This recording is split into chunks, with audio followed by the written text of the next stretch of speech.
نا تو اس وقت جو مسلم یوتھ ہے ان کو اٹھنا چاہیے اور وہ دوبارہ سے نعرہ لگائیں پاکستان کا مطلب کیا، لا الہ الا اللہ.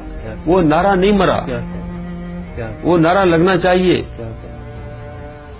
اور پاکستان کو پاکستان بننا چاہیے جس کے لیے راوی کا پانی جو تھا وہ لال دیکھا، سرخ دیکھا، جس کے لیے وہ ماں جو تھی اپنے بچے کو دیکھی.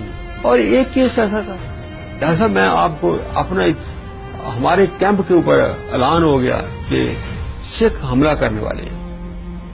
میرے والد صاحب لیڈر ٹائپ آدمی تھے، انہوں نے لوگوں کو کہا کہ ہم کیمپ میں سے باہر نکل کے مقابلہ کریں گے،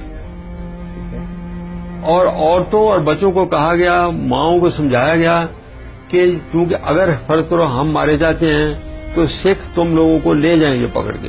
وہ عورتوں کو پکڑتے اور بچوں کو پکڑ کے لے جاتے تھے.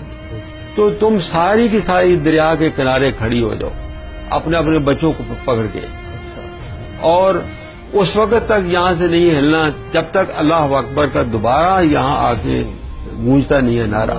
اور اگر اللہ اکبر کا نعرہ نہ نظر آیا اور اس کی جگہ پر واہ گرو کا نعرہ آ گیا تو اس چلتے دریا میں کود جانا.